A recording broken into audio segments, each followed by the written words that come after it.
आर्य समाज को क्या सनातन धर्म का ही हिस्सा माना जाता है? हमारा नाम आर्य था, हमारा देश का नाम भी आर्यावर्त था और हमारा धर्म है सनातन वैदिक धर्म। आज के यंगस्टर्स में जो यूथ है उसमें ये भी देखा गया है कि जितनी जल्दी प्रेम होता है उतनी ही जल्दी भावनात्मक लगाव जो है, इमोशनल अटैचमेंट जिसे बोलते हैं, वो खत्म होने लगता है। जी, इसका वही कारण है जो मैंने आपको बताया, सारी फिजिकल अट्रैक्शन है बस। अच्छा, लव मैरिज को आप किस नज़र से देखते हैं? लव मैरिज आज एक नया शब्द है, लेकिन हमारे धर्म के अंदर हमेशा से स्वयंवर प्रथा चली आई है। मैं किसी इंटरकास्ट जो आर्य समाज को नहीं मानता, मुझे उससे शादी करनी है, तो क्या समाज मुझे इसकी इजाज़त देता है? तो याद रखना, ये जातिवाद हमारे सनातन धर्म में कभी था ही नहीं। मुझे किसी मुस्लिम से शादी करनी है, क्या मैं कर सकती हूँ? अब जो जा रही है वो केवल शारीरिक अट्रैक्शन के तहत जा रही है, फिर उनके टुकड़े हो रहे हैं, कोई 36 टुकड़े में, कोई 32 टुकड़े में, कोई सूटकेस के अंदर, कोई कहीं। तो ये जो मुस्लिम और हिंदू या जिसे कहें सनातन धर्म को जो मानते हैं, उनकी जब शादियां हो रही हैं तो वो आर्य समाज का सहारा क्यों ले रहे हैं? आज आर्य समाज की संस्थाएं बहुत से विधर्मी लोगों ने आर्य समाज के नाम से चलाई हुई हैं और वो अवैधानिक शादियां करा रहे हैं। आपकी बातचीत में कहीं पुराण का जिक्र नहीं हो रहा है। जी जी जी। तो क्या आर्य समाज पुराण को नहीं मानता है? आर्य समाज पुराणों को मानता है, उसका जो विशुद्ध अंग है, स्वरूप है, उसको आर्य समाज ने लिया है। लेकिन जो उल जुलूल अवैधिक बातें हैं जिससे हमारी संस्कृति, धर्म और महापुरुषों का अपयश हो रहा है, उन बातों को आर्य समाज ने हटाया है। हेलो नमस्ते, मेरा नाम भावना त्रिपाठी है और इस वक्त हमारे साथ हैं स्वामी सच्चिदानंद जी महाराज, जो कि अंतर्राष्ट्रीय प्रचारक हैं सनातन धर्म के। और आपका बहुत बहुत स्वागत है पॉडकास्ट के हमारे इस एपिसोड में। धन्यवाद। महाराज जी, आपसे सबसे पहला सवाल मैं ये पूछूंगी कि जो सभी लोगों के जहन में आता है और मेरे भी मन में था कि जब सनातन धर्म बोलते हैं तो हिंदू धर्म जहन में आता है कि हिंदू धर्म है। आर्य समाज को क्या सनातन धर्म का ही हिस्सा माना जाता है या अलग है ये? हमारा नाम आर्य था, हमारा देश का नाम भी आर्यावर्त था और हमारा धर्म है सनातन वैदिक धर्म। सनातन हमारा धर्म है। एक बात आप समझिएगा, जब भी कोई आक्रांता किसी देश को गुलाम करता है तो सबसे पहले उस देश की पहचान को खत्म करता है, और उसकी पहचान हमेशा हमेशा के लिए खत्म हो जाए, इसके लिए उस देश के इतिहास को खत्म करके नया कपोल कल्पित इतिहास उस राष्ट्र पर थोपा जाता है। आप जानते हैं, आप रामायण को ले लो, महाभारत को ले लो, वेदों को ले लो, शास्त्रों को ले लो, आप कुछ भी ले लो।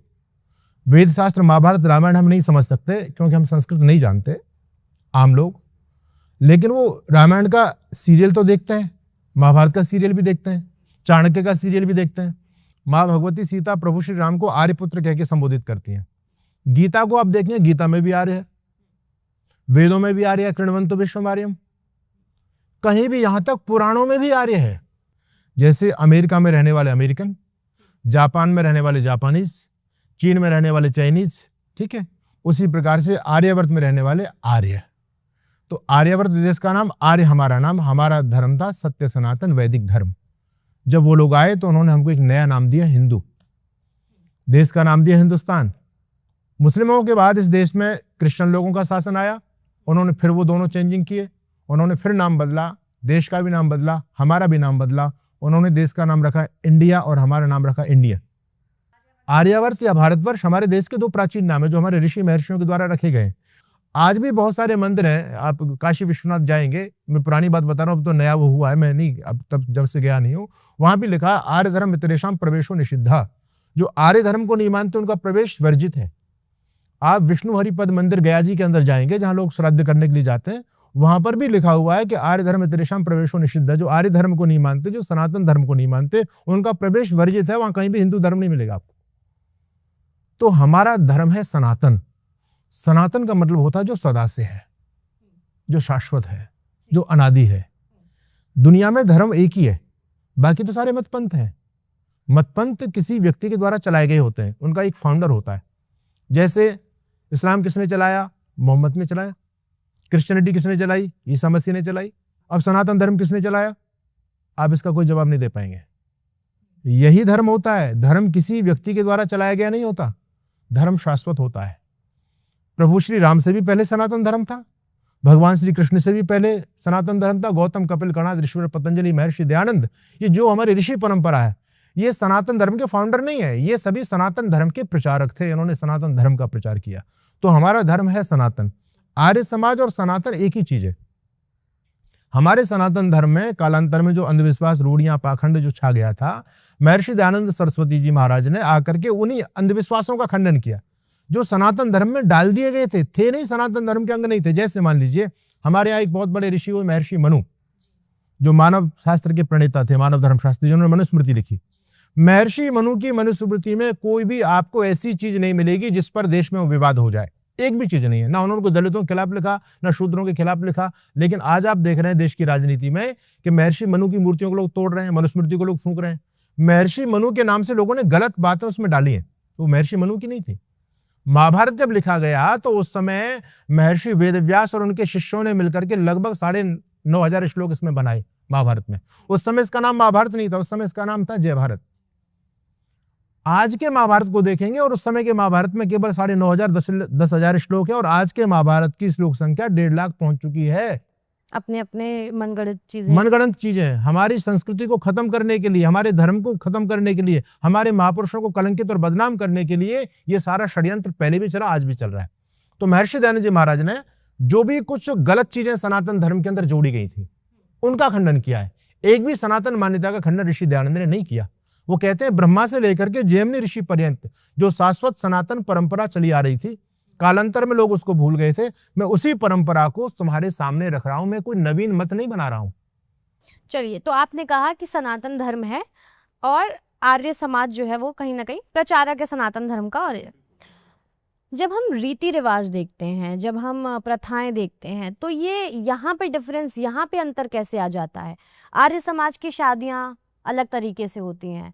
फिर अब आप कहते हैं जैसे कि हिंदू कोई धर्म नहीं है, मगर जो हिंदू समाज की शादियां हैं वो अलग तरीके से होती हैं। और उसमें भी हिंदू में अगर आप देख लीजिए तो तमाम वर्ण हैं, तमाम वर्ग हैं। क्या वर्ण व्यवस्था में ब्राह्मण की अलग तरीके से होगी, शूद्र की अलग से होगी, वैश्य से अलग अलग सी होगी और क्षत्रिय की अलग से होगी।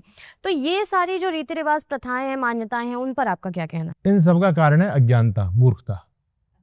आज हर जाति का अपना अलग भगवान बन गया है, हर जाति का अपना अलग अभिवादन बन गया है, आप देख रहे हैं, ठीक है। तो क्या भगवान सबके अलग अलग हैं? क्या लोगों ने अपने अपने हिसाब से धर्म की व्याख्याएं की हैं, लोगों ने अपने अपने हिसाब से परंपराओं को ढाला है।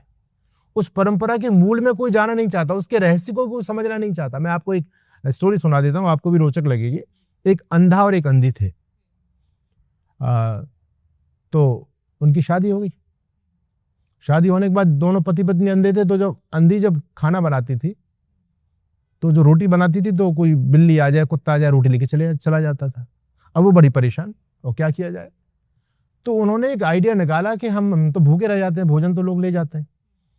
तो अंधे के दिमाग में आइडिया आया कि अब चिंता मत कर, अब हमारे भोजन को कोई लेके नहीं जाएगा, तो अपने आराम से भोजन बना। उसने कहा क्या करोगे? अंधा लाए एक फटा बांस, बांस आपने देखा है, और फटा बांस को बजाओगे तो बहुत आवाज करता है। तो जब भी अंधी भोजन बनाती थी तो अंधा फटा बांस लेकर के दरवाजे पे बैठा रहता था और बजाता रहता था, मारता रहता था। कुत्ता बिल्ली कोई नहीं आता था, आराम से काम हो रहा था, बढ़िया भोजन करते थे, आराम से मस्ती से रह रहे थे। उन पर बच्चे भी हो गए। अब उनके बच्चों ने बचपन से यही घटनाक्रम देखा कि जब मेरी माँ भोजन बनाती है तो पिताजी बांस बजाते हैं। तो उसने कहा ये प्रथा है, हाँ। ये होती आई है हमारे। अब वो बड़ा हो गया, उसकी भी शादी हो गई, वो पढ़ लिख गया और बढ़िया पढ़ी लिखी उसको पत्नी मिली। तो जब उसकी पत्नी ने पहली बार खाना बनाया तो उस इंजीनियर बेटे ने, अंधे ने भी, उसके लड़के ने भी बांस बजाना शुरू कर दिया। उसने पत्नी ने कहा तुम ये क्या कर रहे हो, पागलों जैसा काम। बोले नहीं तू चुप रह, ये मेरे घर की परंपरा है, ज्यादा नहीं बोलेगी तू। जब जब मेरी माँ ने खाना बनाया तो मेरे पिताजी ने बांस बजाया। भाई पिताजी ने बांस बजाया, उनकी कोई परिस्थिति रही होगी। अरे तुम तो समझो ना, समय के अनुसार क्या क्या चीजें नहीं है। बाल विवाह उस समय था, पर्दा प्रथा उस समय थी देश में, ठीक है, और भी बहुत सारी कुरीतियां थी। वो एक तात्कालिक परिस्थितियां देश में बनी जिसके चलते ऐसी कुछ बातें हो रही थी, तो उनको हटाया जाना चाहिए। नहीं कि हम उनको एक प्रमाण मान करके, परंपरा मान करके ढोते रहेंगे। भाई हमारे पूर्वज तो बैलगाड़ी में चला करते थे, तो क्या आज हम बैलगाड़ी में चलेंगे? पुरानी परंपरा है, वो छान छप्पर में रहते थे, तो क्या अब हम महलों का त्याग कर देंगे? हमने पुरानी परंपरा तोड़ दी हमने तो। पर ये तो फिर जहन में आ जाता ना कि अगर हमने ऐसा नहीं किया तो ईश्वर कब है, कुछ गलत ना हो जाए। अगर हाँ। मैंने ये जो चीजें बनी आ रही हैं, अगर मैंने शादी के दौरान ये परंपरा नहीं निभाई तो क्या पता कल को नवदंपति को कुछ हो जाए, परिवार में कोई अनहोनी ना हो जाए, ये जो आशंकाएं हैं। भावना जी, समझने वाली बात यह है कि आज जितनी भी शादियां हो रही हैं वो सारे कुंडली मिलाकर के हो रही हैं, सारे पत्रा मिलाकर के हो रही हैं, है ना, सब कुछ सारे गुण धर्म मिलाए जा रहे हैं। कितनी शादियां चल रही हैं आज, जितने तलाक हो रहे हैं, हम 7 जन्म की कसम खाते हैं कि छोड़ेंगे ना हम तेरा साथ, हो साथी मरते दम तक, मरते दम नहीं 7 जन्म तक, और 7 महीने शादियां नहीं चल रही। कहाँ चले गए तुम्हारे पोथी पत्रे, कहाँ चला गया तुम्हारा ज्योतिष, कहाँ चलेगी तुम्हारी कुंडलियां? ये सब कुछ पाखंड देश में चल रहा है, ठीक है। इनमें कोई भी सच्चाई नहीं है। इस हिंदू जाति को बहकाया जाता है और डराया जाता है। जो धर्म के माफिया होते हैं, धार्मिक ठेकेदार होते हैं, उन लोगों के द्वारा अगर डराएंगे नहीं तो लोग उनकी दुकान पर क्यों आएंगे भाई? डराएंगे, ऐसा नहीं करोगे तो ऐसा हो जाएगा, ऐसा करो, बहकाया जा रहा है और डराया जा रहा है। असलियत यह है कि इसमें कुछ भी सच्चाई नहीं है, कुछ भी सच्चाई ना। तो कोई फलित ज्योतिष की कोई वास्तविकता है। गणित ज्योतिष है देश में, वो गणित ज्योतिष अपना ज्योतिष शास्त्र है। ये कब कौन सा ग्रहण पड़ेगा, कब चंद्रमा किस उसमें, सूर्य किस राशि में प्रवेश करेगा, कब सूर्योदय होगा, कब चंद्रोदय होगा, ये सब कुछ जो है ना ज्योतिषी पहले बता देते हैं। ये है असली। अब आप उसके नाम से फलित ज्योतिष की पुस्तकें आपने छाप दी, ये रेखाएं, इस पर किसी भूत चढ़ गया, किसी पर शनि का प्रकोप हो गया, ये सारा कुछ पाखंड चल रहा है। तो हमने अपने धंधे को और पुष्ट करने के लिए ऐसी मान्यता, शादी में ये चीजें जोड़ दी। अभी तो और विकृति आती चली जा रही है। देखो पुरानी शादी आप देखो, आज हमारे देश में रात में शादी होने लगी, पहले दिन में शादी होती थी। ये मेरा अगला सवाल होने वाला था कि आर्य समाज की जब हम शादियां देखते हैं, आर्य समाज मंदिर में जो शादियां करवाई जाती हैं वो दिन के समय में मेरे ख्याल से होती हैं, और जो हिंदू समाज में जो शादियां होती हैं वो रात में फेरे लिए जाते हैं, रात में होती हैं। तो ऐसा ये डिफरेंस क्यों है? डिफरेंस ऐसा, हमारे शास्त्रों में गोधूली बेला के फेरों का उल्लेख मिलता है। गोधूली बेला, जब गाय आती थी ना जंगल से घूम करके, तो शाम के समय जब उनके पैरों से जब धूल उड़ती थी, उसको बोलते हैं गोधूली बेला। तो शाम के समय सूर्यास्त से पहले ही फेरे हो जाने चाहिए, ये आपका शास्त्र कह रहा है। लेकिन वो सारी मर्यादाएं खत्म हो गई हैं। अब तो लोग जो है ना वहां जाएंगे, शादी में नाचेंगे, कूदेंगे, गाएंगे, पिएंगे, खाएंगे, और जब सब तरह से बेकार हो जाते हैं, वो परेशान हो जाते हैं, तब पंडित जी को बोलते हैं कि पंडित जी अब जल्दी से शादी कर दो। तो ये कितनी बड़ी विकृति आ रही है। तो ये हमारे हिंदू सनातन धर्म है, उसका एक पतन का बहुत बड़ा कारण है। हमको अपनी मर्यादाओं को, परंपराओं को सम्मान देना चाहिए, उनको मजाक में नहीं लेना चाहिए। सबसे ज्यादा मजाक हिंदू कर रहा है अपनी संस्कृति का। तो विकृतियां कोई बोलने वाला नहीं है। आजकल जो है ना, देख तो शादी से पहले पता नहीं क्या क्या हो रहा है। एक अलग से वो चलती है, वो दिखाते हैं लड़का लड़की घूमने जा रहे हैं, वो दिखा रहे हैं। क्या बीमारी आ गई हिंदू जाति के दिमाग में? ये मिटने के पैमाने हैं सारे के सारे। अच्छा, लव मैरिज को आप किस नजर से देखते हैं? कि अगर मैं सपोज मैं हूँ और मैं आर्य समाज को मानती हूँ, तो क्या आर्य समाज मुझे इजाजत देता है कि जो आर्य समाज को नहीं मानता, मैं उससे प्रेम कर सकती हूँ, मैं उससे विवाह कर सकती हूँ? देखिए, लव मैरिज आज एक नया शब्द है, लेकिन हमारे धर्म के अंदर हमेशा से स्वयंवर प्रथा चली आई है। स्वयंवर का मतलब होता है लड़कियां स्वयं अपने वर को वर्ण करती हैं, है ना, माता पिता नहीं, लड़कियों के द्वारा होता है। ऋषि भी यही कहते हैं कि गुण धर्म लड़के लड़की को साथ रहना, उनके भी गुण धर्म आपस में मिलेंगे तभी तो गृहस्थ आराम से चल सकता है। तो उसमें कोई दिक्कत नहीं है। अगर वो ठीक है, उनकी विचारधारा मिल रही है, तो आप लव मैरिज आप बोलो, उसमें कोई परेशानी नहीं है, तो कर सकते हैं लव कर मैरिज। सकते हैं, क्यों नहीं कर सकते हैं। तो महाराज जी, ये तो आपने बताया शादी के बारे में, चूंकि हम लोग बात कर रहे थे, तो अब मेरा अगला सवाल यही होगा कि मान लीजिए कि मैं हूँ और मैं किसी इंटरकास्ट जो आर्य समाज को नहीं मानता, मुझे उससे शादी करनी है, तो क्या समाज मुझे इसकी इजाजत देता है? भावना जी, 5 व्यक्ति खड़े हुए हैं, आप उनको नहीं जानती हैं, तो क्या आप ये बता सकते हैं कि इसमें ये राजपूत है, इसमें ये पंडित है, इसमें ये बनिया है, इसमें ये दलित है? बता सकते हो आप? क्या राजपूत के ब्लड हरे रंग का होता है? क्या जो ब्राह्मण होता है उसके सिर में कोई अलग प्रकार की भगवान ने कोई पहचान लगाई है? तो याद रखना, ये जातिवाद हमारे सनातन धर्म में कभी था ही नहीं। हमारे यहाँ वर्ण व्यवस्था है, 4 वर्ण हैं, और वो बड़ा विज्ञान है उन वर्णों के अंदर। बिना वर्ण व्यवस्था के समाज चल ही नहीं सकता। आज भी वर्ण व्यवस्था, चाहे महर्षि मनु को लोग खूब गालियां दे रहे हैं, लेकिन महर्षि मनु को फॉलो करना ही पड़ रहा है लोगों को। आज भी हमारे यहाँ 4 ग्रेड होती हैं, first grade, second grade, third grade और फोर्थ ग्रेड। जो फोर्थ ग्रेड का कर्मचारी है, क्या वो फर्स्ट ग्रेड का काम करता है? स्कूल में पढ़ाने वाला प्रिंसिपल जाकर के जो है ना घंटी नहीं बजाता, घंटी बजाने वाला कर्मचारी अलग है, स्कूल का पढ़ाने वाला प्रिंसिपल अलग है। तो क्या यहाँ कार्य का विभाजन नहीं है? यही तो वर्ण व्यवस्था है। हमारी जो वर्ण व्यवस्था है वो पूरी तरह से वैदिक है, वो लॉजिकल है, वो साइंटिफिक है, उसके आधार पर ही समाज चल सकता है, आज भी और पहले भी चल रहा था। लेकिन जो जातिवाद वाली बात आ गई, ये जातिवाद लगभग 1000 साल पुराने इतिहास में आप जाएंगे, उस समय हमारे देश में ना तो कोई जातियां थी ना कोई जातिवाद था। आप भगवान राम को देखते हैं, क्या भगवान राम के नाम के पीछे कोई जाति सूचक शब्द है? भगवान कृष्ण के नाम के पीछे कोई जाति सूचक शब्द है? जाति सूचक शब्द नहीं है। हाँ, नहीं है ना। नहीं है। परशुराम, जिनको आज ब्राह्मण वर्ग अपना आदर्श मान के चलता है, क्या परशुराम जी के नाम के पीछे कोई शर्मा आदि पंडित आदि लिखा हुआ है?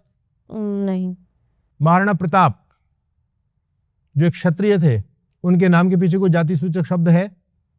जाति किसी सूचक भी- शब्द तो नहीं है। हाँ? पर कृष्ण जी को ये कहा जाता है जैसे कि वो यदुवंशियों में पैदा हुए, ठीक है। और राम जी को कहा जाता है कि वो क्षत्रियों में पैदा हुए। अपने यहाँ गोत्र परंपरा चलती थी, गोत्र परंपरा तो आज भी है। शादी एक गोत्र में नहीं होनी चाहिए, हाँ, समगोत्री नहीं होनी चाहिए, इतने गोत्रों को छोड़वाया जाता है, वो तो एक विज्ञान है, वो तो यथार्थ बात है, वो तो पशुओं के अंदर भी होता है। पशुओं के अंदर भी जैसे किसी गाय से कोई बच्चा पैदा हुआ तो आगे जाकर के उससे क्रॉसिंग होगी तो विकृति आ जाएगी उस परंपरा में। तो गोत्र परंपरा जाति की परंपरा नहीं है। आज गोत्र परंपरा पर किसी का ध्यान नहीं, सब जाति की परंपरा पर जा रहे हैं और जातिवाद को जानबूझ करके तूल दिया जा रहा है। हम अगड़े हैं, ये पिछड़े हैं, ये दलित हैं, ये सवर्ण हैं, हम महान हैं, है ना। तो आपस में हमको बांटने के लिए, धर्म को खत्म करने के लिए जातिवाद का एक जहर इस सनातन धर्म में डाला गया है। तो शादियां मैं तो कहता हूं कि अंतर जाति होनी चाहिए, अंतर जाति शादी होंगी तो राष्ट्र की समृद्धि होगी। ये जातिवाद का जो जहर लोगों के दिमाग में घुला हुआ है ये खत्म हो जाएगा। मुझे किसी मुस्लिम से शादी करनी है, हाँ। या मुझे किसी ईसाई से शादी करनी है, या मुझे किसी पारसी इंसान से शादी करनी है, क्या मैं कर सकती हूँ? देखिए, रिश्ता विचारों पर होता है और विचार जीवन की सबसे अमूल्य निधि होती है। हम केवल शारीरिक अट्रैक्शन पर जाएंगे तो रिश्ता नहीं चलेगा। आज जो हमारे तलाक हो रहे हैं समाज में, उसका सबसे बड़ा कारण ये है कि ये शारीरिक अट्रैक्शन के तहत रिश्ते हो रहे हैं और वो शारीरिक अट्रैक्शन की मांग कुछ देर में पूरी हो जाती है, उसके बाद आदमी वही है, फिर वो अट्रैक्शन खत्म हो गया, फिर क्या होगा? फिर तो झगड़ा होना ही है, स्वाभाविक सी बात है।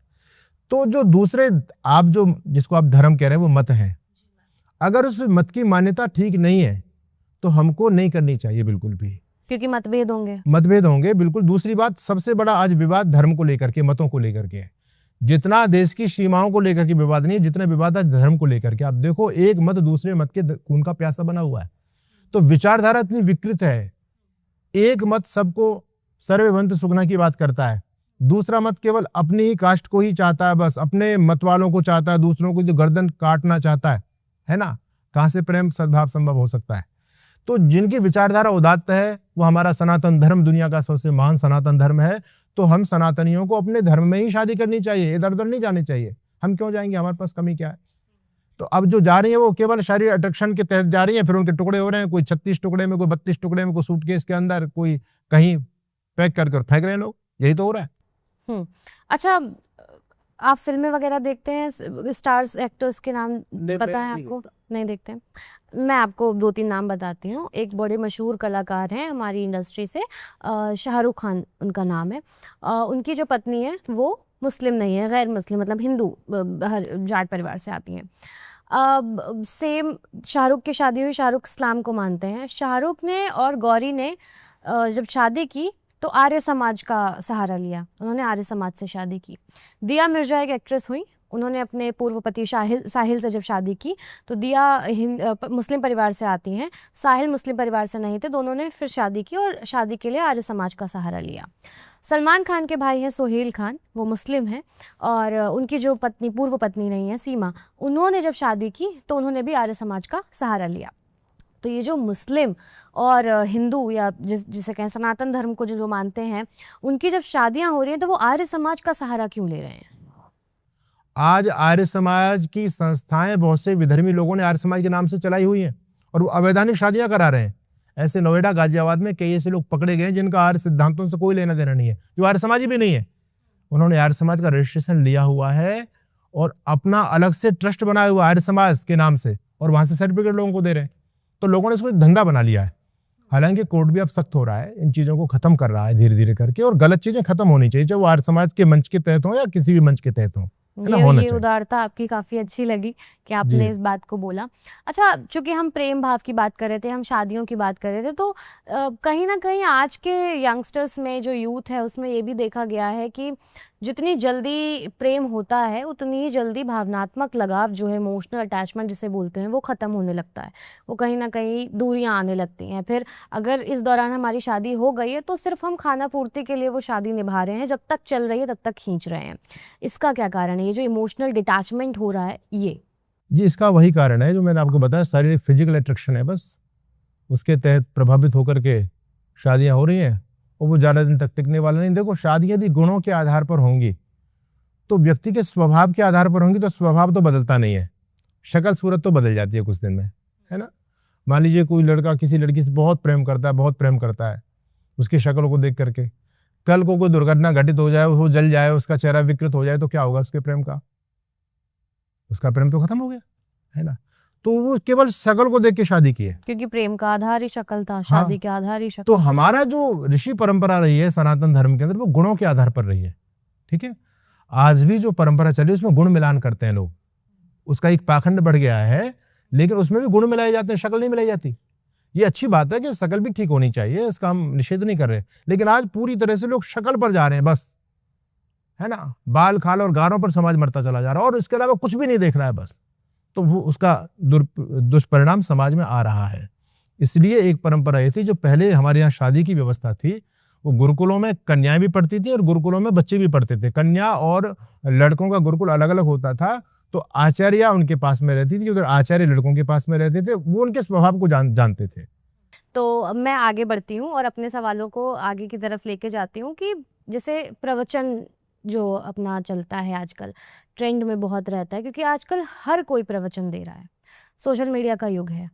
हमने कैमरा लगाया और हमने प्रवचन देने लगे, कमेंट्स हमने ऑफ कर दिए, एक कमरे में हम बैठ गए, छोटी छोटी बच्चियाँ, लड़के, बच्चे, उनके पेरेंट्स का पीछे पूरा सेटअप रहता है। कोई वही उनको ट्रोल भी किया जाता है, उनसे पूछा भी जाता है कि आपका स्कूल जाने का वक्त है, आप यहाँ पे क्या कर रहे हैं। छोटी छोटी बच्चियाँ हैं, बड़े बड़े लोग आ रहे हैं, उनके पैर छू रहे हैं, और वो जो बहुत बेसिक समझने वाली चीज़ होती है वो बोल रही हैं, और उसके पीछे म्यूज़िक लगाया जा रहा है और उसे एक प्रवचन का नाम दिया जा रहा है। छोटे बच्चे हैं, वो राधा, मुझे फ़र्क नहीं पड़ता, कृष्णा, और इन सब की वजह से ये सब कहते कहते घूम रहे हैं। इन पर आपका क्या कहना है? देखिए, इस देश का दुर्भाग्य है, इस देश में भगवान और गुरुओं की बाढ़ आ रही है। हजारों की संख्या में रजिस्टर्ड भगवान आज घूम रहे हैं, जो ये कहते हैं कि दुनिया हमने बनाई है। बहुत सारे भगवान तो जेलों में दंड भी पेल रहे हैं आजकल। हरियाणा की जेल में आपको बहुत सारे मिल जाएंगे, बहुत सारे बेल पर आए हुए हैं अभी बाहर, और गुरुओं की भी बाढ़ आई हुई है। हमारे ऋषि कहते हैं, उपदेशोपदेशित्वात् तत्सिद्धि इतरथा अंत परंपरा। जब समाज में योग्य उपदेशक होते हैं, उपदेश करने वाले गुरु लोग, और श्रोता भी बुद्धिमान होते हैं, तो समाज ठीक दिशा में जाता है। अगर दोनों मूर्ख हैं तो समाज का तो बेड़ा गर्क होना ही है, और यदि दोनों में से एक भी मूर्ख है और एक बुद्धिमान है, तब भी बात बनने वाली नहीं है। आज हमारे देश में पहली कंडीशंस तो खत्म हो गई, ना तो वक्ता बुद्धिमान रहा उपदेश करने वाला, ना तो वो विद्वान है और ना श्रोता विद्वान है। श्रोताओं को भी केवल मनोरंजन चाहिए, मनोरंजन। जहां यदि गंभीर बात, शास्त्र की बात होने लग जाएगी तो वहां से लोग उठ करके चले जाएंगे। दुर्भाग्य हिंदू धर्म का यह है, सनातन धर्म का, कि हमारा धर्म केवल मनोरंजन बन करके रह गया है। आप जहां भी जाएं, हमारा धर्म केवल नाच गाने का एक मंच बन करके रह गया है। कथाओं में नाच हो रहे हैं, वहां भी लड़का लड़की नाच रहे हैं। आप किसी जागरण में चले जाओ, वहां पर भी नाच हो रहा है। आप मंदिर में चले जाओ, वहां पर भी नाच हो रहा है। और यहाँ तक भी आपकी जो कावड़ लेकर के लोग आ रहे हैं या यात्राएं निकल रहे हैं, वहां पर भी लोग नाच रहे हैं, और काफी तेज डीजे बजा रहे हैं, डीजे बज के इतने अश्लील और भद्दे भद्दे गीत चल रहे हैं, उसमें लोग नाच रहे हैं। हमारा धर्म केवल मनोरंजन का माध्यम बन करके रह गया, लोग केवल मनोरंजन परोस रहे हैं। ये हिंदू धर्म के लिए एक बहुत बड़े दुर्भाग्य की बात है। अब ऐसे लोगों के बारे में अगर कोई कुछ बोलता है तो उसे कह दिया जाता है कि ये तो धर्म के खिलाफ आप बोल रही हैं, लगता है आप किसी और विचारधारा से। लोगों को धर्म का ज्ञान ही नहीं है। मैं ये कहना चाहता हूं कि अगर यही स्थिति होती रही तो हमारे धर्म का जो विशुद्ध रूप है वो लुप्त हो जाएगा। पाखंड चरम सीमा पर बढ़ रहा है, और ये जो गुरुड़मवाद बढ़ रहा है ना, इसका मकसद केवल अपनी दुकान चलाना है ना। लोग अपना माल बेच रहे हैं धर्म का नाम लेकर के, वेद का नाम लेकर के, लेकिन उन मान्यताओं का धर्म वेद से कोई भी लेना देना नहीं, उनकी घर की मान्यता है। लोगों ने अपना माल भीतर भरा हुआ लेवल केवल सनातन का लगाया हुआ है। इन लोगों को ये भी समझना पड़ेगा हिंदू को कि कौन सनातनी धर्मगुरु है। आजकल के तो बहुत सारे ऐसे धर्मगुरु हो गए जो सनातन का ही खंडन कर रहे हैं, और हिंदू इतना लाचार प्राणी है दुनिया के अंदर, हिंदू सबका रॉ मटेरियल है, हिंदू ने बुद्धि पर ताला लगा दिया है, सोचना नहीं है इसको। जो भी चाहे विधर्मी पंथ हैं, चाहे हमारे सनातन के बहुत सारे ऐसे मत पंथ हैं, उनकी दीक्षा लेकर के हिंदू आता है बस। जैन बन रहा तो हिंदू, बौद्ध बन रहा तो हिंदू, है ना, और मुसलमान बन रहा तो हिंदू, क्रिश्चियन बन रहा तो हिंदू। इस हिंदू का कोई दिल नहीं बचा, क्योंकि हिंदुओं को यह बहका दिया गया कि धर्म में अकल को दखल नहीं, धर्म केवल आस्था का विषय है, विश्वास और श्रद्धा का विषय है। अगर इसमें आप बुद्धि का उपयोग करेंगे तो आपको पाप लग जाएगा, तर्क वितर्क नहीं करना। तो अब धार्मिक माफिया हमको जैसा बहका रहे हैं वैसा हम लोग बहकते चले जा रहे हैं। नई नई मान्यता धर्म के नाम पर स्थापित हो रही है। आश्चर्य देखो, पूजा पद्धति नई नई आ गई, भगवान नए नए आ गए। पहले ब्रह्मा जी की पूजा होती थी, विष्णु जी की पूजा होती थी, कृष्ण जी की पूजा होती थी, राम जी की पूजा होती थी। आजकल साईं राम पूजे जा रहे हैं, आजकल खाटू श्याम पूजे जा रहे हैं, आजकल लड्डू गोपाल का कॉन्सेप्ट बिल्कुल नया आ गया है। जी, लड्डू गोपाल को तो लोग अपने बच्चा समझते हैं, वो लेके जाते हैं, कुछ ने तो स्कूल में एडमिशन कराने की भी कोशिश की। ये मतलब मूर्खता की पराकाष्ठा है, मूर्खता की पराकाष्ठा। ऐसे लोगों को, और हमारी मीडिया आप जैसे लोगों को प्रमोट करते हैं, मीडिया वाले छाप रहे हैं ये बहन कितनी बड़ी श्रद्धालु है, ये लड्डू गोपाल जी को एडमिशन कराने के लिए आई है स्कूल में, इसकी श्रद्धा को नमन करते हैं। अरे उसको तो आगरा मेंटल हॉस्पिटल में भेजना चाहिए। खबर बाद में तो इनका इलाज होना चाहिए। ये इनका दिमाग का जो है ना खत्म हो गया है, मेंटलिटी पागल है ये लोग। तो ऐसे लोगों पर ब्रेक लगाना चाहिए, नहीं तो स्थिति बहुत डामाडोल हो जाएगी। क्या भगवान भी कोई ऐसी चीज है कि उनका एक पीरियड होता है कि भाई पहले ब्रह्मा जी, अब ब्रह्मा जी की पूजा नहीं होनी चाहिए क्या? तो नए नए भगवान पैदा हो रहे हैं, नए नए भगवान, नया नया पाखंड, भक्ति के नाम पर नया नया पाखंड लेकर के आ रहे हैं। एक ट्रेंड होता है, एक वक्त पर काफी दिन तक शिव जी को पूजा जाता है। फिर क्या है, कोई नया व्यापारी खड़ा हो जाता है ना, धार्मिक माफिया कोई नया खड़ा हो गया, उसने अपने स्थान का महिमा बता दिया, उसने वहां पब्लिक को खींच दिया, उसका महिमा वर्णन कर दिया। तो हिंदू केवल चमत्कारों पर विश्वास करता है। याद रखिएगा, साईं जो आए हमारे धर्म के अंदर, आजकल 70-75% हिंदू साईं का भक्त बन चुका है। साईं को 1975 से पहले साईं को कोई भी नहीं जानता था, लेकिन एक फिल्म बनी अमर अकबर एंथोनी के नाम से, और उसमें एक गाना गाया शिरडी वाले साईं बाबा, है ना, और उसमें चमत्कार दिखाए गए। किसी पर बच्चा नहीं हो रहा था, वो सब जगह धक्के खा के आया, लेकिन जैसे ही शिरडी वाले साईं के पास गया उसको बच्चा हो गया। किसी फैक्ट्री नहीं चल रही थी। तो ये जानबूझकर कैसे उसमें डाले जाते हैं जिससे लोगों को एक उसके प्रति एक आकर्षण बढ़े। और फिर साईं इतना पॉपुलर हुआ कि हिंदू देवी देवताओं की मूर्तियां एक तरफ रख दी गई सनातन मंदिरों में, और साईं की मूर्ति मुख्य रूप से विराजमान कर दी गई। आज शंकराचार्य भी चिल्ला रहे हैं कि ये तो विधर्मी आदमी है, हमने तो पहले उसका खंडन किया।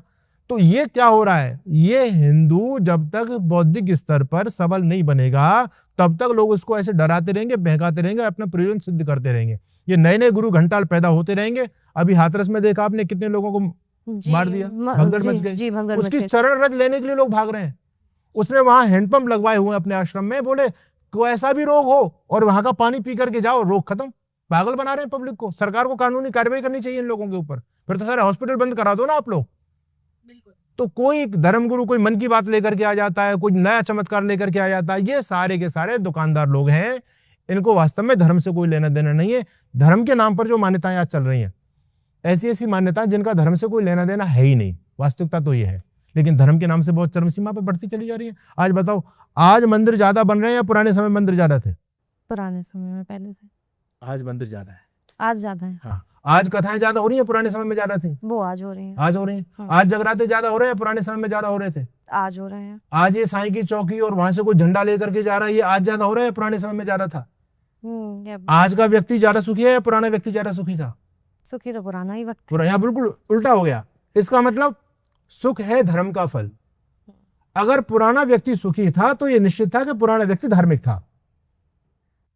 आज का व्यक्ति दुखी है, ये सारी चीजें बनी है लेकिन व्यक्ति दुखी है, इसका मतलब इन चीजों का धर्म से कोई लेना देना होता तो इन चीजों के बढ़ने से धर्म बढ़ना चाहिए था, व्यक्ति का जीवन में सुख शांति आनी चाहिए थी। वो तो सारी खत्म हो गई। अब कितना भी पाप कराओ, और हमारे धर्मगुरुओं ने सर्टिफिकेट दे दिया, कुंभ में जाकर डुबकी लगा लो।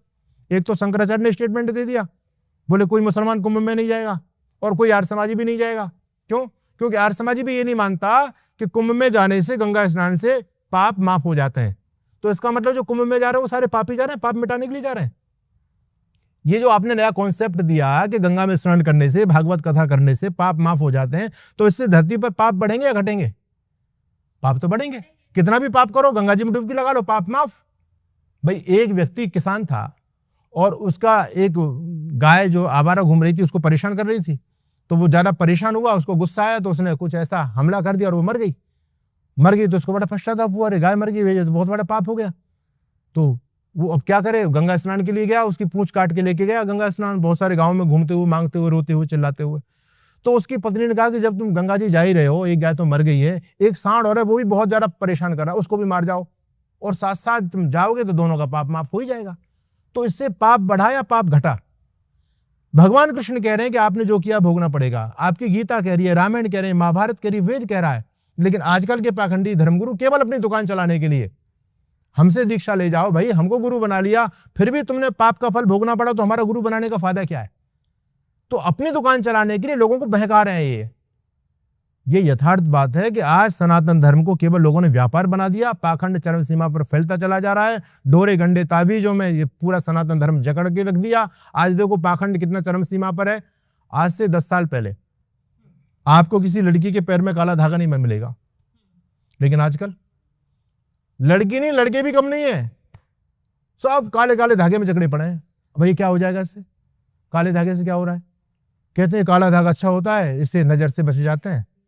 तो मैंने कॉलेज में एक बेटियों को बोला, मैंने कि बेटियों ये काला धागा क्यों बांधते हो? कहती स्वामी जी इससे नजर से बचाता है, काला कलर नजर से बचाता। तो मैंने कहा तुम्हारी 16, 17, 18 साल की उम्र है, तुम्हारे इतने इतने बड़े लंबे लंबे बाल और सारे काले वाले, इतने इतने बालों से तुम्हारी नजर नहीं रुक पा रही है, छोटा सा धागा तुम्हारी नजर बचाएगा। डोरे गंडे ताबीज ला रहे हैं मुल्ला जी से पढ़वा पढ़वा करके लोग, है ना, उसको गले में बांधे फिर रहे हैं लोग।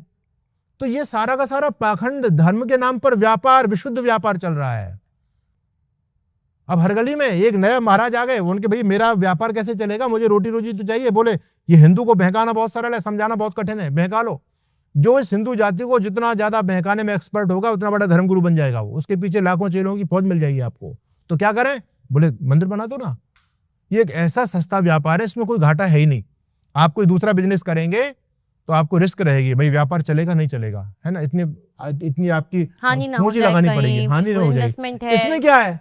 इसमें आप एक सुबह पीपल के पेड़ के नीचे बैठो, थोड़ा सा चौका लिख दो, एक मूर्ति ले आओ 250-500 रुपए की, और 4 अगरबत्ती जला दो, और शाम तक बैठो, आपके दिन भर की झाड़ी तो निकल कर आई जाएगी। इससे सस्ता व्यापार और सुरक्षित व्यापार और क्या हो सकता है? तो जो मंदिरों का कॉन्सेप्ट जो चल रहा है एकदम, और आजकल तो हर जाति अपना, गांव में कई मंदिर बन रहे हैं, हर जाति का मंदिर है। बोले इनके मंदिर से ऐसा बन गया, हम इससे बड़ा मंदिर बनाएंगे। अरे तुमने ये प्रतिष्ठा का कारण बना लिया, तुम मंदिर बना रहे हो, अपने अहंकार को बड़ा कर रहे हो। तो ये जो नई नई परंपराएं चल रही हैं, ये राष्ट्र समाज के लिए घातक हैं, इस बात को स्वीकार करना पड़ेगा। हम भगवान राम के विरोधी नहीं है, कृष्ण के विरोधी नहीं, हमारे आदर्श महापुरुष हैं, लेकिन भगवान रामकृष्ण ने जो परंपरा स्थापित की वो सनातन परंपरा, उसको तो हमने एक तरफ रख दिया, उस पर कोई ध्यान नहीं दे रहा, बस पाखंड की तरफ समाज जा रहा है। महाराज जी एक बात बताइए, मुझे हमेशा ना एक चलन देखने को मिलता है, एक पैटर्न देखने को मिलता है कि एक टाइम पे शिव भक्ति बहुत होने लगी, एक टाइम पर विष्णु भक्ति बहुत होने लगी, एक टाइम पर हनुमान जी के बड़े भक्त आ गए, बजरंगबली के बड़े भक्त आ गए, और अब जो फिलहाल चलन पे चल रहा है वो राधा कृष्ण चल रहे हैं, राधा रानी काफ़ी चल रही हैं। तो इनके बारे में आपका क्या कहना है? ये जो पैटर्न नोटिस किया गया है उसके बारे में। देखिए ये बहुत बड़ा एक ज्वलंत मुद्दा है, और मैं सभी सनातनी भाइयों से निवेदन करूंगा कि इस गहरे षड्यंत्र को लोग समझने का प्रयास करें। जिस ब्रज भूमि पर योगेश्वर भगवान श्री कृष्ण का जन्म हुआ, आज योगेश्वर भगवान कृष्ण की जन्मभूमि से कृष्ण ही खत्म हो गए। आप जब आप ब्रज में जाएंगे तो आपको कहीं जय श्री कृष्ण नहीं मिलेगा, सब जगह राधे राधे राधे राधे। पटका मिलेंगे तो राधे राधे, गालों पर माथे पर टेंटू लगे हों तो राधे राधे, अभिवादन में तो राधे राधे। कृष्ण तो बिल्कुल खत्म हो गया, है ना। अब ये षड्यंत्र को समझने की आवश्यकता है। क्या भगवान कृष्ण के जीवन में राधा नाम की कोई महिला थी क्या, या केवल एक षड्यंत्र है? इसको समझना बहुत जरूरी है। भगवान कृष्ण के जीवन से संबंधित कोई ग्रंथ प्रामाणिक है तो वो महाभारत है। पूरे महाभारत में कहीं पर भी राधा जी का कोई उल्लेख नहीं मिलेगा। एक जगह राधा नाम का उल्लेख मिलता है, वो उनके लिए आया जिस माँ ने कर्ण को पाला था, इसलिए कर्ण को राधे कहा जाता है। तो कर्ण को जिस माँ ने पाला उसका नाम राधा था, इसलिए उनको राधे कहा गया। ये जो राधा जी जो कृष्ण जी के साथ में रहती है, इनका कहीं उल्लेख नहीं है। भगवान कृष्ण के जीवन से संबंधित हरिवंश पुराण है, उसमें कोई उल्लेख नहीं है। विष्णु पुराण, भगवान कृष्ण को विष्णु का अवतार लोग मानते हैं, उसमें कहीं उल्लेख नहीं है, ठीक है। और तो और भागवत पुराण में कहीं पर भी राधा का कोई उल्लेख नहीं है, राधा शब्द है नहीं, पूरे भागवत में कहीं नहीं है। बीच में कंट्रोवर्सी भी ऐसी ही हुई थी, हाँ, अगर आपको याद हो तो। जी जी याद है। एक हमारे बहुत बड़े धर्मगुरु थे, उन्होंने बोल दिया था कि कृष्ण की पत्नियों में कहीं राधा का नाम नहीं और राधा के पतियों में कहीं कृष्ण का नाम नहीं। ये हकीकत सच्चाई है ये। लेकिन उस व्यक्ति को झुकना पड़ा, क्योंकि जो राधा के नाम से जिनकी दुकानें चल रही थी उन लोगों ने इतना ज्यादा उसका विरोध किया और फिर उनकी भी दुकानें प्रभावित हो रही थी, हम तुम्हारी कथा नहीं होने देंगे, इसलिए वो व्यक्ति झुक गया। लेकिन उस व्यक्ति ने ये बात सत्य बोली थी कि कृष्ण की पत्नी में नहीं, कृष्ण के जीवन में कहीं पर भी कोई राधा है ही नहीं, कहीं पर भी नहीं है। अब कृष्ण का जीवन, आजकल जो भागवत कथा चल रही, हालांकि इस भागवत बनाने वाले व्यक्ति ने, महर्षि वेदव्यास ने नहीं बनाई भागवत, है ना, ये बोपदेव नाम का एक व्यक्ति था, उसने भागवत बनाई। इस पूरी भागवत में कृष्ण को खूब कलंकित किया, उनको लंपट पता नहीं क्या क्या, उनके लड़कियों के कपड़े उठवाए और अन्य महिलाओं के साथ में, कुब्जा के साथ में समागम किया, अन्य बहुत सारी महिलाओं के साथ में बहुत सारा अनैतिक संबंध बताया कृष्ण का। लेकिन राधा की चर्चा उस पर भी नहीं है कोई। अब एक पुराण है जिसका नाम है ब्रह्मवैवर्त पुराण, ये सबसे नवीन पुराण और मुगल कालीन पुराण है ये। इस पुराण में राधा की कल्पना की गई है और उस पुराण में राधा और भगवान कृष्ण के 4 संबंध बताए गए हैं। एक जगह कृष्ण जी को राधा जी की पत्नी भी बताया गया है, एक जगह उनको अंगजा कहा गया, अंगजा कहते हैं पुत्री को जो अपने अंग से पैदा होती है, पुत्री भी है। एक जगह प्रेमिका भी है, प्रेमिका भी राधा जी को बताया गया, और एक जगह राधा जी को मामी भी बताया गया है, कृष्ण जी की मामी। ऐसी भी परंपराएं जो राधा जी को कृष्ण की मामी कहते हैं, मामा भी बताया गया। और एक 5वां जो रिश्ता बताया वो आराध्या शक्ति बताया कृष्ण की। वस्तुतः यह है कि जो मामी हो गई, जो बेटी के रूप में है, वो प्रेमिका कैसे हो सकती है, वो पत्नी कैसे हो सकती है। अब ये जो भागवत, ये जो पुराण लिखने वाला व्यक्ति तो इतनी गंदी गंदी बातें लिख रहा है। जो ब्रह्मवैवर्त पुराण में जो कथा कृष्ण और राधा की लिखी गई है, एक पति पत्नी भी एकांत में उसको पढ़ नहीं सकते, इतनी गंदी, इतनी घृणित कथा है, बहुत अश्लील कथा है। लेकिन उन लोगों ने लिख मारी। याद रखना, ये सब विधर्मी लोगों का, धूर्त लोगों का षड्यंत्र था योगेश्वर कृष्ण को कलंकित करने का, बदनाम करने का। वो अपने काम में सफल हो गए। हम इतने बुद्धू निकले कि उन्होंने जो कुछ भी गंदी संदी बातें जो कुछ भी लिखी, हमने सबको प्रमाण मान लिया। आज कोई भी कथा राधा के बिना नहीं हो रही। एक तो बहुत बड़े धर्मगुरु कह रहे थे कि कृष्ण की औकात ही क्या है राधा के सामने, कृष्ण तो राधा के सामने पीक दान लिए खड़े रहते हैं। कितना बड़ा योगेश्वर का अपमान किया गया। वो कृष्ण जिनके सदृश उस समय महाभारत काल में कोई महापुरुष नहीं था, कोई भी महापुरुष, महाभारत बता रही है आपकी, उस कृष्ण को राधा का गुलाम, पता नहीं क्या क्या लोगों ने दिखा दिया। तो ये इतना बड़ा षड्यंत्र है। योगी राज कृष्ण का जीवन अति पावन है, उन्होंने जन्म से लेकर के मृत्यु पर्यंत एक भी निंदित कर्म नहीं किया, लेकिन कथाकारों ने उनको इतना कलंकित कर दिया, चोर जार शिखामणि, पता नहीं क्या क्या बता दिया योगेश्वर कृष्ण को। और आज रासलीलाएं चल रही हैं, एक राधा बन रही है, कृष्ण बन रहा है, वो गंदे गंदे कमेंट कर रहे हैं, वो गंदे गंदी किस कर रहे हैं, मंच पर कर रहे हैं, उनको शर्म नहीं आ रही, अपने महापुरुषों को कलंकित कर रहे हैं। तो जो लंपट लोग थे, जो लंपट धर्मगुरु थे, उन्होंने योगेश्वर कृष्ण की इन्हीं लीलाओं का वर्णन किया है। एक सखी संप्रदाय चलो, वो सखी बन करके रह रहे हैं, आपस में लंपटता फैलाई जा रही है समाज में। तो ये समझने वाली बात है कि राधा जी कृष्ण के कालखंड में कोई भी नहीं थी, ना तो कोई मामी थी, क्योंकि ब्रह्मवैवर्त पुराण में जो वर्णन मिलता है, ये ब्रह्मवैवर्त पुराण पूरा फेक है, बिल्कुल गलत है। तो कृष्ण जी का कोई, मैं इस बात को डंके की चोट पर कहता हूं, मैंने कई चैनलों पर इस बात को मैंने चैलेंज दिया दुनिया के भागवताचार्यों को कि आओ सिद्ध करो कि राधा जी नाम की कोई महिला हुई उस समय। अब तुम लीपापोती कर रहे हो, इस विधर्मियों के षड्यंत्र को क्यों नहीं समझने का प्रयास कर रहे हो। देखो भावना जी, आप लोगों से पूछें कि कृष्ण जी की कितनी पत्नी थी, तो लोग कहते हैं 16,108। आप गूगल पर जाएं तो कृष्ण जी कितनी पत्नी थी, 16,108। बच्चे कितने थे, 1,77,188। एक पत्नी से 11 बच्चे पैदा हुए। ये तुम्हारा धर्म है, ये कृष्ण का आदर्श है क्या? सोचने वाली बात है। कृष्ण ऐसा काम करेंगे? अच्छा, फिर आप उसके लीपापोती कर रहे हो। वो ऐसा था जी, वो उस राजा ने उनको बंधक बनाया हुआ था, तो वो कृष्ण छुड़वा के ले आए। अरे तो उनको कोई पत्नी के रूप में रखेंगे क्या कृष्ण? बहन के रूप में नहीं रख सकते क्या उनको? माँ के रूप में नहीं रख सकते क्या कृष्ण उनको? क्या कृष्ण इतने पति थे को अपनी पत्नी के रूप में स्वीकार करेंगे कृष्ण उनको? बेकार की बात है। कोई कह रहा 16,108 वेद की ऋचा है, ये लीपापोती कर रहे हैं लोग। इस लीपापोती से तुम्हारा धर्म बचने वाला नहीं है। एक केरला स्टोरी वो भी बनी, आपने देखी होगी, उसमें हमारी 32,000 हिंदू लड़कियां विधर्मी बन गई, 32,000। और वो क्यों बनी? क्योंकि जब मुसलमान लड़कियों ने उनसे हमारे इन महापुरुषों के जीवन को लेकर के जो प्रश्न किए, तो उन लड़कियों के पास में उन प्रश्नों का कोई जवाब नहीं था। जैसे एक आसिफा नाम की मुस्लिम लड़की उन लड़कियों से पूछ रही है, एक भगवान तुम्हारे ऐसे हैं जिनको रोज नई गर्लफ्रेंड चाहिए, जो लड़कियों को नंगा देखते हैं, लड़कियों के कपड़े चुराते हैं, ये तुम्हारे भगवान है? उनकी इतनी सारी गर्लफ्रेंड है, उनकी इतनी सारी महिलाओं से संबंध है, गंगा के साथ, कुब्जा के साथ, राधा के साथ, तो ये तुम्हारा भगवान है और ये तुम्हारा धर्म है। तो जब हमारी बेटियों के पास कोई जवाब नहीं होगा तो क्या करें? उनके सामने वो कब तक शर्मसार होती रहती, उन्होंने कृष्ण को छोड़ दिया, इस्लाम को कबूल कर लिया। तो ये बहुत बड़ा वैचारिक षड्यंत्र देश में चल रहा है। हमारे सारे धर्म ग्रंथों को जानबूझ करके प्रक्षेप डाल दिया गया, कलंकित कर दिया गया। आपका कोई ऋषि ऐसा नहीं मिलेगा, आपका कोई देवता ऐसा नहीं मिलेगा जो कलंकित नहीं किया हो, जिसका चरित्र हनन नहीं किया गया हो। हम इंद्र की पूजा करते हैं, इंद्र देवता है ना, आप सभी मानते हैं इंद्र देवता है। अब इंद्र देवता के कारनामे देखो, इंद्र देवता ने गौतम ऋषि की पत्नी के साथ में दुराचार किया। क्या देवताओं का यही काम है? अब जब देवता इस काम को कर रहा है तो आप इंद्र की पूजा क्यों कर रहे हो? इसका मतलब तुम इस काम को बढ़ावा दे रहे हो क्या? ब्रह्मा जी पर यह आरोप लगाया गया, गंदा आरोप, कि ब्रह्मा जी ने अपनी खुद की पुत्रियों के साथ में दुराचार किया। अरे ये पावन परंपरा जो बेटी के रूप में, और बेटी के साथ ब्रह्मा जी ऐसा करेंगे? कोई नहीं सोच रहा है। जैसा विधर्मी लोगों ने लिखा, हमारे इन मूर्ख लोगों ने उन्हीं बातों का प्रचार किया। इसलिए विधर्मी धर्मगुरुओं के सामने कोई भी पाखंडी नहीं टिक पाता। आज जो उनको जवाब देता है तो आर्य समाज के मंच के विद्वान जवाब देते हैं उनको, बाकी जाकिर नायक के सामने कोई टिक करके दिखा दे, नहीं टिक सकता कोई। तो ये राधा कृष्ण के साथ में गोपिकाएं, ये सारी की सारी चीजें जोड़ी गई हैं, ये सब कुछ फेक है। याद रखना, ये सब कुछ कृष्ण के जीवन का हरण किया गया है, उनके जीवन को कलंकित किया गया है। हमारे आने वाली पीढ़ियों को योगेश्वर कृष्ण से दूर करने के लिए उनके जीवन को कलंकित कर दिया लोगों ने। इस षड्यंत्र को हमको समझना पड़ेगा। ब्रह्मा जी को कलंकित कर दिया, राम जी को स्त्री विरोधी बता दिया गया, राम जी को दलित विरोधी बता दिया गया। वो उल जुलूल बेकार की कथा कहानी रामायण में जोड़ दी गई। तो एक वर्ग राम से दूर हो गया है, कृष्ण से लोग दूर हो रहे हैं, शिव जी से लोग दूर हो रहे हैं। तो ये षड्यंत्र चल रहा है।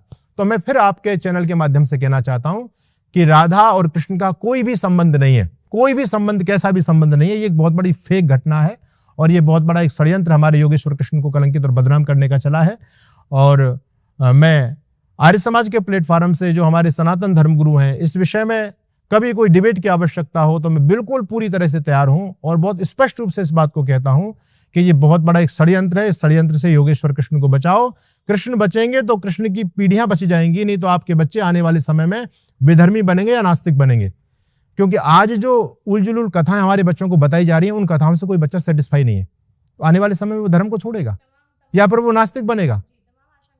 आशंकाएं रहती है, इनके पास कोई जवाब नहीं है। तो लॉजिक आप बच्चों को दें, इन सारी गंदगी को दूर करने में भलाई है।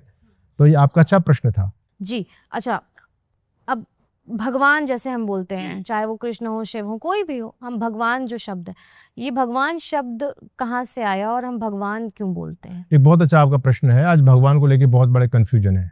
तीन चीजें, एक ईश्वर, एक भगवान और एक देवता, तीनों अलग अलग हैं। हम लोग तब कंफ्यूज हो जाते हैं जब हम तीनों को एक कर देते हैं। देवता तो चलो अलग है, पर क्या ईश्वर और भगवान? हाँ, अब उसको समझने की बात है। जैसे देखो, एक शब्द आपने बलवान सुना है। बलवान का मतलब क्या होता है? जिसके पास बल है वो बलवान। धनवान, जिसके पास धन है वो धनवान। विद्वान, जिसके पास विद्या है वो विद्वान। इसी प्रकार जिसके पास भग है वो भगवान। भग यानी ऐश्वर्य, भग कहते हैं ऐश्वर्य को। और 6 प्रकार का ऐश्वर्य गिनाया गया। ऐश्वर्य से समग्र से भगत से यशस्श्रिय ज्ञान वैराग्योश्चैव शरणम भगति रणा। ये पुराण का श्लोक मैंने आपके सामने बोला है। जो ज्ञान, विज्ञान, वैराग्य, विभूति आदि जिनके पास में होती है वो इंसान ही भगवान कहलाते हैं। भगवान यानी महापुरुष, जो एक मानवता की, इस मनुष्यता की कोटि से बहुत ऊपर उठ गए। जैसे देखो, भगवान का मतलब दुनिया को बनाने वाला नहीं है।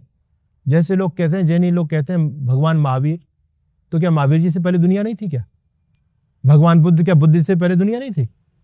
भगवान शंकराचार्य, क्या शंकराचार्य जी से पहले दुनिया नहीं थी? भगवान दयानंद। हम सम्मान की दृष्टि से, और देखो, कोई गरीब व्यक्ति है और गरीब व्यक्ति परेशान है, एक अमीर व्यक्ति उसकी मदद कर देता है, तो गरीब कहता है साहब आप तो मेरे भगवान हो। तो क्या वो भगवान हो गया?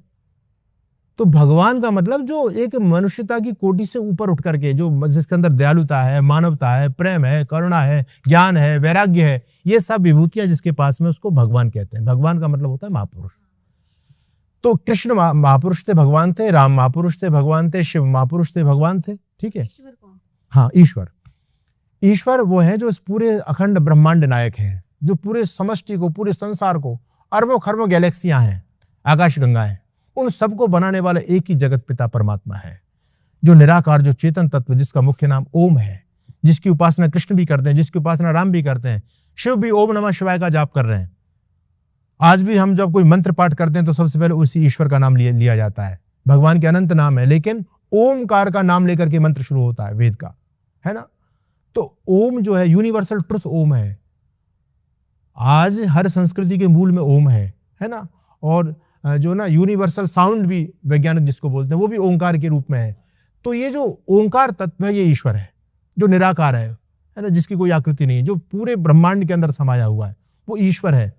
उसी के अंतर्गत पूरी सृष्टि चलती है। वही हमको धरती पर भेजने वाले हैं, वही हमारे कर्म का फल देने वाले हैं। राम को भी उन्होंने भेजा, कृष्ण को भी उन्होंने भेजा, हम और आप सबको उन्होंने भेजा है अपने कर्म के अनुसार। उन्हीं की न्याय व्यवस्था उनके हाथ में, पूरे संसार का नियंत्रण संचालन पूरे उनके हाथ में है। वो ईश्वर तत्व है जो ना कभी मरता है, ना कभी जन्म लेता है, ना कभी नसनाड़ी के बंधन में आता है, ठीक है, ना उसका कभी अवतार होता है। लोगों ने अवतारवाद की बात चलाई है, ये बिल्कुल गलत बातें हैं सारी। ईश्वर ना कभी मरता है ना जन्म लेता है, वो अजन्मा तत्व है। चलिए बहुत तो बहुत एक ईश्वर, एक भगवान यानी महापुरुष। अब जो ईश्वर है, अच्छा उससे बड़ा ऐश्वर्यवान कौन होगा, है ना, वो तो समग्र ऐश्वर्य युक्त है। तो उस ईश्वर को भी हम भगवान कहने लगे हैं, है ना। लेकिन जो रामकृष्ण है ये भगवान, तो ये ईश्वर नहीं है, ये महापुरुष, ये महापुरुष है, ये भगवान, ईश्वर नहीं हो सकते। ईश्वर को हम भगवान कह सकते हैं पर भगवान को ईश्वर नहीं कह सकते। हाँ। अच्छा, तीसरी बात, देवता आप सभी जानते हैं जो दिव्य गुणों से युक्त हैं, जो हमको दे रहे हैं, वो सभी देवता, वो जड़ भी होते हैं, वो चेतन भी होते हैं, है ना। तो हमको जो उपासना करनी है वो ईश्वर की करनी है, किसी व्यक्ति की उपासना नहीं करनी है। राम भी मृत्यु को प्राप्त हुए, कृष्ण भी मृत्यु को प्राप्त हुए, है ना। जो चेतन तत्व है ओंकार, जिसकी उपासना कृष्ण करते थे, राम करते थे, उनकी उपासना करनी है, वो ईश्वर तत्व है, वो ओंकार है। चलिए, आपने ये एक बहुत अच्छा कंफ्यूजन दूर किया कि ईश्वर, भगवान और देवता के बीच में क्या अंतर है और क्या डिफरेंस है। चलिए बढ़ते हैं अपने अगले सवाल की तरफ। जब भी हम बात कर रहे हैं, आप बात कर रहे हैं, मैं ना आपके मुख से तमाम शब्द सुन रही हूँ। मैं धर्म सुन रही हूँ, मैं ग्रंथ सुन रही हूँ, मैं वेद सुन रही हूँ। आपकी बातचीत में कहीं पुराण का जिक्र नहीं हो रहा है। जी जी जी। तो क्या आर्य समाज पुराण को नहीं मानता, या आपका कुछ निजी हाँ, है कि... आपका बहुत अच्छा प्रश्न है, ये बड़ा गंभीर मुद्दा है। पुराण का इतिहास पुराण का मतलब होता है इतिहास। ये जो हमारे पुराण थे, इनमें हमारे महापुरुषों का इतिहास था। लेकिन हमारे साथ षड्यंत्र ये हुआ कि इन विधर्मी लोगों ने इन पुराणों में लगभग 90% अंश मिलावटी घुसा दिया, प्रक्षेप डाल दिया उसमें। आज उसमें शुद्ध चीज बहुत कम है और बेकार की चीजें, उल जुलूल बातें, बेबुद्धि की बातें, मूर्खतापूर्ण बातें, बेकार की किस्से कहानियां उसमें भर दी गई हैं। आज जो पुराणों के नाम से कथाएं समाज में चल रही हैं, उनसे हमारा यूथ हमारे धर्म को छोड़ रहा है। आजकल का जो यूथ है वो लॉजिक रखता है, अपने साथ में तर्क रखता है। वो जमाना चला गया, वो पुराना जमाना जब हमारे बच्चों के मन में प्रश्न पैदा होते थे, हमारे पूर्वजों के मन में, और वो कहते थे कि कृष्ण, एक तरफ हम कृष्ण को भगवान मानते हैं, भगवान मान करके पूछते हैं, दूसरी तरफ कृष्ण लड़कियों को साथ रख रहे हैं, गंगा के साथ, राधा के साथ, कुब्जा के साथ प्रसंग कर रहे हैं, है ना, व्यभिचार कर रहे हैं, चोरियां कर रहे हैं, लड़कियों के कपड़े उठा रहे हैं। बोले ये कैसा भगवान, ये भगवान के काम है क्या? तो लोग कहते थे ऐसा नहीं बोलते, ये वो भगवान जी की लीला थी। तो लोग डरे होते थे, भोले भाले होते थे, तो चुप हो जाता, अच्छा भगवान जी की लीला, फिर कुछ नहीं बोलते थे वो। लेकिन आज जमाना बदल गया है। आज आप किसी पढ़े लिखे नौजवान को जब ये प्रश्न करेगा और आप जब ये कहोगे भगवान जी की लीला है, तो वो तबाक से जवाब देता, अच्छा कृष्ण करे तो लीला, हम करे तो करेक्टर ढीला, कृष्ण करे तो लीला है, चोरी करे तो लीला है, कृष्ण लड़कियों को छेड़े तो लीला है, कृष्ण अपनी पत्नी रुक्मणी को छोड़ करके अनेक महिलाओं को अपने घर में रखें, उनके साथ प्रसंग करें, प्रेम प्रसंग चलाएं, तो ये लीला है। और आजकल कोई कृष्ण का भक्त करे तो ये दोगला व्यवहार क्यों है? एक तरफ कृष्ण गीता में कहते हैं श्रेष्ठ व्यक्ति जैसा आचरण करता है, सामान्य उसको देख करके सीखता है। कृष्ण हमारे आदर्श हैं। अगर कृष्ण ही गलत आचरण करेंगे तो हम कृष्ण से क्या शिक्षा लेंगे? तो कृष्ण को कितना कलंकित किया गया, राम को कितना कलंकित किया गया, भगवान शिव को कितना कलंकित किया गया, गणेश जी को क्या, मतलब उनका सही स्वरूप तो एक तरफ गायब हो गया, पुराणों के अंदर विकृत स्वरूप ही हो गया सारा का सारा। इसलिए महर्षि दयानंद सरस्वती वेदों को परम प्रमाण मानते थे। और इन पुराणों में जो इतिहास है, आर्य समाज पुराणों को मानता है, उसका जो विशुद्ध अंग है, स्वरूप है, उसको आर्य समाज ने लिया है। लेकिन जो उल जुलूल अवैधिक बातें हैं, अनलॉजिकल बातें हैं, जिससे हमारी संस्कृति, धर्म और महापुरुषों का अपयश हो रहा है, उन बातों को आर्य समाज ने हटाया है। अच्छा। हाँ ठीक है। जब आर्य समाज में, जहाँ तक मैं जानती हूँ, क्योंकि जो हिंदू समाज के लोग हैं वो यज्ञ भी करते हैं, वो मूर्ति पूजा भी करते हैं, तमाम अनुष्ठान करते हैं, पर आर्य समाज जो है वो मूर्ति पूजा नहीं करता, पर वो यज्ञ में बड़ा यकीन रखता है। लेकिन मैंने आपको सुना था जिसमें आपने कहा था कि यज्ञ करने से कोई फायदा नहीं होता, कोई मतलब नहीं है यज्ञ करने का, ऐसा क्यों? वास्तव में देखा जाए, हमारे सनातन धर्म की सच्ची पूजा पद्धति यज्ञ है, जिसका वर्णन भगवान योगेश्वर कृष्ण गीता में करते हैं, शास्त्रों में मिलता है। यज्ञ एक वैज्ञानिक पूजा पद्धति है। हाँ, वैज्ञानिक पूजा, मैं वैज्ञानिक शब्द का प्रयोग कर रहा हूं, वैज्ञानिक पूजा पद्धति है। आज भी बहुत सारी पूजा पद्धति हैं, लेकिन उन सब में सबसे वैज्ञानिक पूजा पद्धति है तो वो यज्ञ है। और कैसे है, मैं आपको एक एग्जांपल दे रहा हूं। आज हम घर में भगवान मूर्तियां हैं, है ना, भगवानों की मूर्ति लोगों ने घर में बिठाई हुई है, लोग उन मूर्तियों को भोग लगा रहे हैं, रोज लगाते हैं। क्या किसी मूर्ति ने भोग खाया? नहीं खाया, है ना, भोग वैसे ही रखा रहता, मूर्तियां तो नहीं खा रही। तो क्या देवता भोग नहीं खाते? देवता खाते हैं, पर हम पर खिलाना नहीं आता देवताओं को। अगर आप मुझे खिलाओ, घर पर बुलाओ कि स्वामी जी आप हमारे घर भोजन करो, आपने खीर बनाई और खीर की चम्मच भर के मेरे कान में डालोगे तो क्या खा लूंगा मैं? अगर आपको खिलाना है तो आहुति मुंह में देनी पड़ेगी। तो हम जब देवताओं को भोग देना चाहते हैं तो देवताओं का मुख क्या है ये हमको जानकारी होनी चाहिए। अग्नि वही देवाना मुखम, अग्नि सभी देवताओं का मुख है सभी देवताओं का। और अग्नि सभी देवताओं का दूत भी है, अग्निदूतम वृणीमय, वेद भगवान कह रहे हैं। और दूत का काम क्या है? उसके चीज उसके पास पहुंचाना। आप जब यज्ञ करते हो, आप घी डालते हो, सामग्री डालते हो, मेवा डालते हो, मिष्ठान डालते हो, और यज्ञ के बाद में सब कुछ भस्म हो जाता है ना, देवता ने खाया नहीं खाया। ये वैज्ञानिक तरीका देवताओं को खिलाने का। और जब आपने यज्ञ में इतने सारे मंत्र बोले, आपने भिन्न भिन्न देवताओं का नाम लिया, लेकिन आहुति कहां दे रहे थे? यज्ञ में दे रहे, अग्नि में आहुति दे रहे थे। अग्नि सभी देवताओं का दूत है। जब आपने अग्नि में भिन्न भिन्न देवताओं के नाम से भाग निकाला, आपका भाग वहां देवताओं तक जाएगा। तो कितना वैज्ञानिक पूजा पद्धति है। कृष्ण तो ये कहते हैं जो यज्ञ नहीं करता वो व्यक्ति पापी होता है। प्रतिदिन यज्ञ करना चाहिए। हमारे सनातन धर्म का मूल यज्ञ है। हमारे जितने पर्वों के मूल में यज्ञ है। हमारे जितने भी संस्कार हैं, सनातन धर्म में 16 संस्कार माने गए, एक भी संस्कार ऐसा नहीं जो बिना यज्ञ के पूरा होता हो। यज्ञ और हवन एक है? हाँ, यज्ञ हवन एक ही चीज है। उसको याग भी बोलते हैं, उसको होम भी बोलते हैं, उसको हवन भी बोलते हैं, यज्ञ भी बोलते हैं। एक ही चीज है, चारों का एक ही अर्थ है। तो आप जब मकान बनाते हैं तो सबसे पहले अग्नि प्रवेश होता है, यज्ञ कराते हैं ना गृह पूजन में। तो हमारी कोई भी परंपरा बिना यज्ञ के नहीं हो सकती। वो बहुत लॉजिक है, वो बहुत अच्छा है। तो अब बात जो आ गई, आर्य समाज तो यज्ञ को लेकर चलता ही है। और वास्तव में यज्ञ भी विकृत हो गया था। लोगों ने गौमेध के यज्ञ के नाम से यज्ञ में गाय को डालना शुरू कर दिया, अजामेध के नाम से बकरों को डालना शुरू कर दिया, है ना। यज्ञ के नाम पर बहुत बड़े पाप हो रहे थे समाज में। यज्ञ के अंदर मांसाहार, मांस की बलि दी जा रही थी, पशुओं की बलि दी जा रही थी। तब महर्षि दयानंद जी महाराज ने उन सारी कुप्रथाओं का खंडन किया। बोले गौमेध यज्ञ का मतलब क्या समझते हो? गौमेध का यज्ञ का मतलब ये नहीं है कि आप गाय को काट के यज्ञ में डालो। अच्छा, ये भी हो रहा था? ये हुआ है, अश्वमेध यज्ञ है। हाँ, उसमें घोड़े की भी आहुति दे रहे हैं। अश्वमेध यज्ञ, अजामेध यज्ञ, अजा कहते हैं बकरी को भी कहते हैं अजा, है ना, भेड़ बकरियों की आहुति दी जा रही है। तो ऐसा अनर्थ यज्ञ के नाम से जब हुआ, तो क्योंकि हमारे देश में तांत्रिक लोग जब बढ़े, वाममार्गी लोग बढ़े, तो उन्होंने ये नई नई परंपराएं जोड़ दी। तो इनका विरोध स्वामी दयानंद सरस्वती ने किया और एक विशुद्ध यज्ञ का वैदिक स्वरूप समाज के सामने स्थापित किया। आज हर व्यक्ति इस बात को एक्सेप्ट करता है, चाहे वो आर्य समाजी नहीं है, कि यज्ञ यदि सीखना है तो आर्य समाज से सीखें। आज हमारे पौराणिक भाई बंधु भी करते हैं। वो इतनी सारी सामग्री लेकर और वैसी आहुति छुड़वा देते हैं। अग्नि जलाती नहीं है, उसमें भस्म करते ही नहीं है। तो अग्नि है मुख्य रूप से, इसकी वो करती है। और आपने जो प्रश्न किया मूर्ति पूजा वाली बात, तो मैं भी स्पष्ट कर देना चाहता हूं कि सनातन धर्म में कहीं पर भी कोई भी मूर्ति पूजा का उल्लेख प्राप्त नहीं होता। ईश्वर निराकार है ना, उसकी कोई आकृति नहीं है।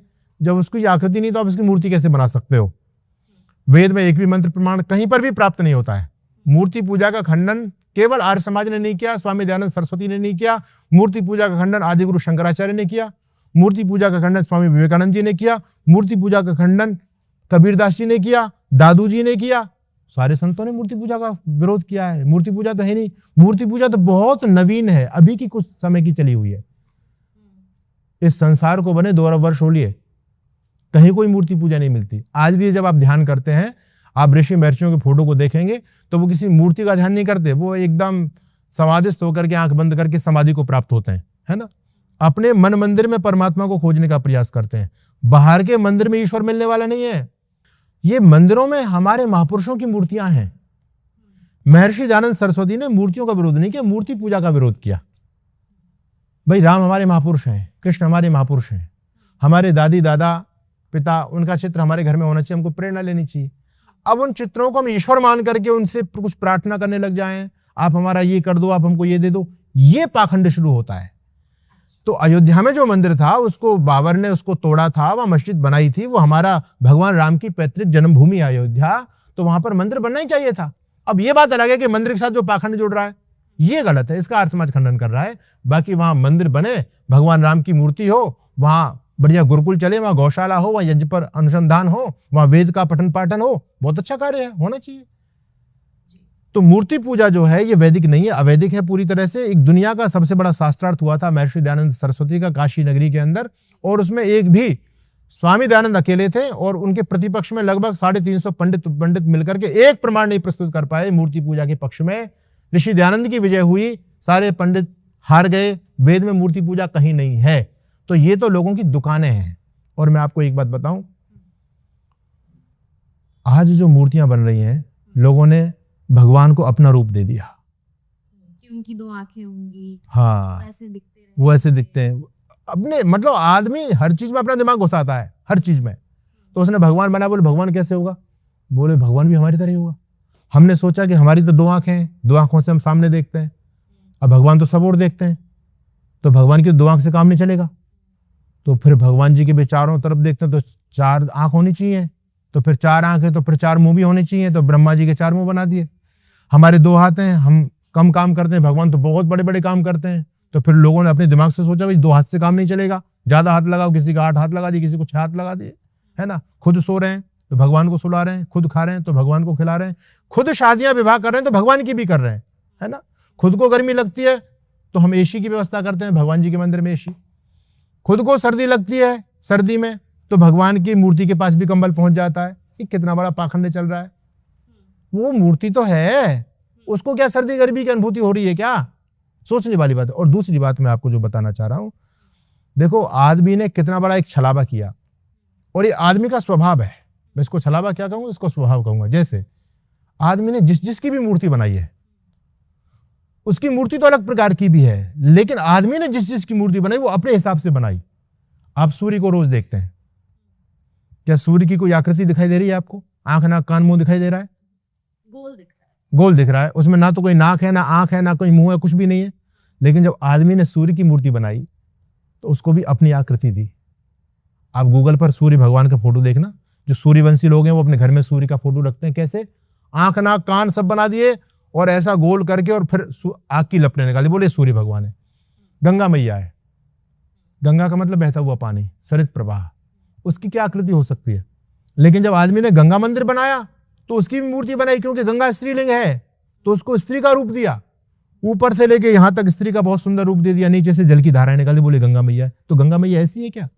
क्या सूर्य ऐसा है? गायत्री एक मंत्र है, शब्द है, शब्द की कोई मूर्ति हो सकती है क्या? लेकिन लोगों ने गायत्री की मूर्ति बना दी, गायत्री की मूर्ति बना करके लोग पूज रहे हैं लोग। तो आदमी ने अपना स्वरूप दिया है सबको, ईश्वर को भी अपना स्वरूप दे दिया अपनी कल्पनाओं के आधार पर, अपनी कल्पनाओं के आधार पर। आश्चर्य की बात है, यहां तक स्थिति हो गई कि गोरे लोगों का भगवान गोरा मिलता है, काले लोगों का भगवान काला मिलता है ना। जैसा आदमी खुद वैसा भगवान बना लिया। इस पर भी बहस है कि कृष्ण तो श्याम रंग के थे।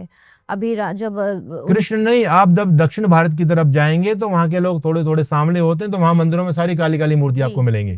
उत्तर भारत के लोग गोरे गोरे होते हैं, तो वहां मंदिरों में गोरी गोरी मूर्ति आपको मिलेंगी। जैसा आदमी खुद खा रहा है, जैसा खुद का आहार है, वैसा भगवान का। मांसाहारी अपने भगवान को मांसाहार का भोग लगा रहे हैं, शाकाहारी 56 भोग लगा रहे हैं, शराब पीने वाला अपने भगवान को शराब का भोग लगा रहा है। तो ये तो लोगों के भैरवनाथ पे शराब चढ़ाई जी मुर्गा चढ़ाए जा रहे हैं, प्रसाद के तौर पर दिया जा रहा है। काली माँ पर बकरे की बलि दी जा रही है। हाँ। ये भी मान्यताएं हैं। तो ये कैसी कैसी मान्यताएं उलझुल। अरे जब तुम्हारे देवी देवता बिगड़ गए तो हमको क्या शिक्षा देंगे? वो सोचने वाली बात तो ये है। तो क्या हमारे देवी देवता को मांसाहार करेंगे, कोई शराब पिएगा?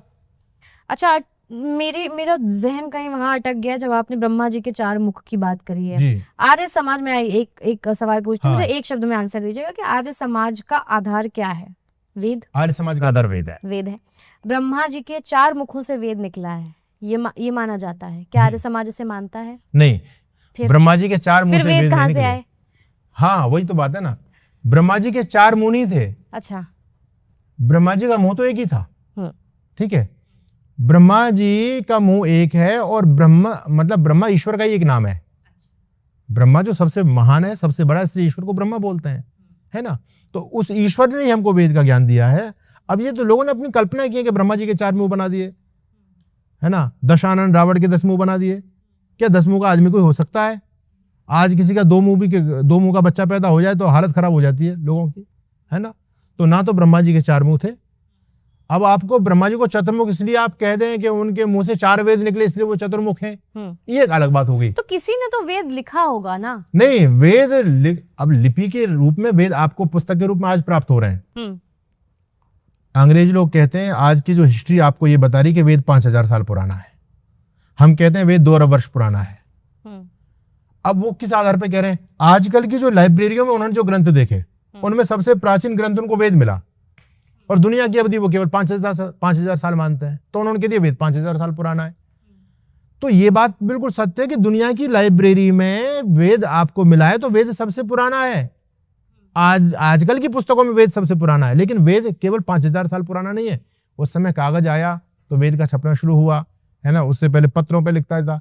देखो पहले वेद याद होते थे लोगों को। वेद का एक नाम श्रुति भी है, श्रुति, तो वो सुन सुन करके लोगों को याद होती है। हमारे यहाँ ब्राह्मणों में गोत्र चलते हैं, चतुर्वेदी, द्विवेदी, वेदी, त्रिवेदी। त्रिवेदी जो जिसको 3 वेद याद होते थे, जो 3 वेदों का ज्ञाता होता था वो त्रिवेदी। और चतुर्वेदी को जो 4 वेदों का ज्ञाता। तो मतलब चतुर्वेदियों को तो बड़ा ज्ञान हुआ, चारों वेद। बिल्कुल, चतुर्वेदी, द्विवेदी, त्रिवेदी और वेदी। वेदी जो एक वेद का विद्वान होता था उसको वेदी बोलते थे। तो वेद तो लोगों को याद हुआ करते थे। अब जब से लोगों की स्मरण शक्ति भी कम हो रही है, आजकल देखो आप, जब मोबाइल नहीं था तो हमको भी सैकड़ों नंबर याद होते थे, लेकिन जब से मोबाइल आ गए तो लोगों को अपना नंबर भी याद नहीं है, अधीन हो गए ना। तो जब ये चीजें नहीं थी तो लोगों की मेमोरी बड़ी शार्प होती थी, लोग याद होते थे। अब धीरे धीरे वो सारी चीजें खत्म होती चली जा रही हैं। पुस्तकों के रूप में हमको वेद प्राप्त हो गए तो लोगों ने कह दिया वेद 5000 साल पुराने। वेद तो अनादि है, वेद तो ईश्वर का ज्ञान है। तो आर्य समाज का मूल आधार वेद है। और अंतिम प्रश्न जो आपने किया था कि मैंने यज्ञ का खंडन किया, नहीं, मैंने यज्ञ का खंडन नहीं किया। मैंने ये बोला था, मेरा एक वीडियोज है और उसमें लोगों ने थंबनेल अपने हिसाब से बनाया उसका। मैंने ये कहा था कि यज्ञ करने से पाप होता है, पुण्य मिलता है या नहीं मिलता। तो मैंने ये कहा था देखो कुछ हमारे कर्तव्य कर्म होते हैं, कर्तव्य कर्म को करने में कोई पुण्य नहीं मिलता, ना करने में पाप जरूर लगता है।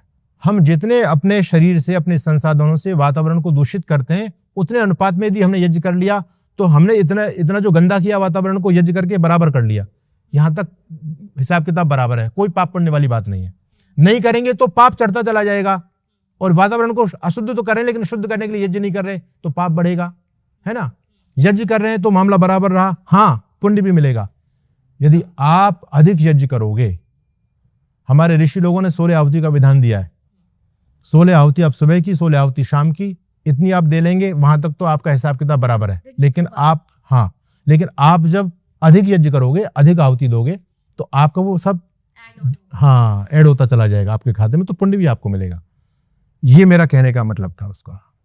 अच्छा, यहाँ पर आपने ये बात क्लियर की है, बहुत अच्छी बात है। महाराज जी, मैंने सुना है, मतलब पढ़ा ही था कि शुद्धि का भी कोई कॉन्सेप्ट है आर्य समाज में। तो ये शुद्धि का क्या कॉन्सेप्ट है? देखिए, हमारे सनातन धर्म में कालांतर में जब विकृतियां छा गई थी, कुछ विदेशी आक्रांत इस देश में आए, उन्होंने हमारे भाइयों को डरा करके भी अपने धर्म की तरफ आकृष्ट किया, है ना। औरंगजेब जैसा क्रूर शासक या बाबर जैसा क्रूर शासक, आजकल बड़ी राजनीति हो रही है बाबर के वंशज हमारे भी गद्दार हैं बहुत सारे। राणा सागर को एक व्यक्ति राणा सांगा को गद्दार बता रहा है और बाबर की वो कर रहा है, पैरवी कर रहा है एक सांसद देश में। तो जब ऐसे क्रूर लोग इस देश में आए तो उन्होंने हमारे भाइयों को डरा करके तलवार के बल पर, और कुछ ऐसा भी हुआ कि हमारा भेदभाव के चलते जो हमारे समाज से लोग प्रताड़ित थे, हमने जिनका अपमान किया, सम्मान नहीं दिया, चौपाल पर नहीं बैठने दिया, मंदिर में नहीं जाने दिया, बोले ये दलित है, ये शूद्र है, ये छोटा होता है। तो जब हम हिंदू समाज के लोगों ने उनका सम्मान नहीं दिया तो दूसरे लोगों ने कहा कि तुम इस धर्म को छोड़ो, हमारे में आ जाओ, हम तुमको सम्मान देंगे। तो एक बहुत बड़ा तबका और करोड़ों की संख्या में लोग अपने धर्म को छोड़ करके मुसलमान और ईसाई बन गए। इस देश में अरब से आया हुआ मुसलमान तो 1% भी नहीं है, बाकी सारे के सारे मुसलमान हिंदू ही हैं, कन्वर्टेड हैं सारे के सारे। ओवैसी के पूर्वज भी हिंदू थे, पंडित तुलसीराम, इसके बाबा का नाम था ओवैसी। फारूक अब्दुल्ला के नाम का पिताजी का नाम पंडित बालदे मुकुंद था, वो पंडित फैमिली थी। पाकिस्तान जिसने बनाया मोहम्मद अली जिन्ना, इसके पिताजी का नाम था जैना भाई ठक्कर, वो भी हिंदू था। हर मुसलमान भारत का इस बात को एक्सेप्ट करता है कि हमारे पूर्वज हिंदू हैं, हम सबका मूल एक है। कालांतर में वो परिस्थितियां रहीं तो अपने धर्म को छोड़ के वो गए। तो ये सबसे बड़ी समस्या है। मैंने आपको ये भी बताया था कि आज इतने अलग अलग विचारधाराओं के लोग हैं तो देश में शांति कैसे संभव है। घर में यदि विचारधाराएं अलग अलग हो जाती हैं तो घर में लड़ाई हो जाती है। ये तो धर्मों की विचारधारा है, पंथों की विचारधारा है। इसमें इतनी बड़ी समस्या खड़ी है, एक विचारधारा दूसरी की विचारधारा, वो उस विचारधारा को खत्म करना चाहता है, वो काफिरों को नहीं देखना चाहता, वो मारना चाहता है ना। तो अब इस देश में अमन चैन कैसे संभव होगा? एक बार तो इस देश का विभाजन हो चुका, क्या दूसरा विभाजन करेंगे हम धर्म के नाम पर? क्या मारकाट करेंगे हम? और धर्म के नाम पर मारकाट खूब चल रही है। इन सब का एक ही उपाय है, वो उपाय महर्षि दयानंद सरस्वती ने सबसे पहले दिया। ऋषि दयानंद सरस्वती ने एक शुद्धि की परंपरा चलाई। वो जानते थे कि हमारे जो भाई विधर्मी बन गए उनको दोबारा से अपने घर में वापस लेके आओ। हमारे उस समय के जो शंकराचार्य पौराणिक लोग थे उन्होंने विरोध किया स्वामी दयानंद और आर्य समाज का कि तुम गलत परंपरा चला रहे हो। जो व्यक्ति चला गया, जो विधर्मी बन गया, तो वो कैसे शुद्ध होकर के हिंदू कैसे बन सकता है? लेकिन ऋषि दयानंद ने उनकी एक नहीं मानी और ऋषि दयानंद ने सबसे पहली शुद्धि कराई। एक मुसलमान लड़के को हिंदू बनाया, उसका नाम रखा अलकधारी। देहरादून के अंदर स्वामी दयानंद ने पहली शुद्धि की। उसके बाद और भी बहुत सारी शुद्धियां कराई। जब स्वामी दयानंद सरस्वती जी का बलिदान हो गया, उनको जहर दे करके उनकी हत्या कर दी गई, उसके बाद पंडित लेखराम जी जो ऋषि दयानंद के शिष्य थे और वो प्रकांड आर्य समाज के पंडित विद्वान थे, उन्होंने शुद्धि के कार्यक्रम को आगे चलाया। लेकिन मुसलमानों ने उनकी भी हत्या कर दी, क्योंकि वो मुसलमानों को शुद्ध कर करके ला रहे थे ना, हिंदू बना रहे थे, तो उन्होंने उनकी भी हत्या की। तो फिर स्वामी श्रद्धानंद जी महाराज जो आधुनिक समय के बहुत बड़े संत हुए और इतना बड़ा काम करके चले गए जो स्वामी दयानंद के बाद कोई नहीं कर पाया।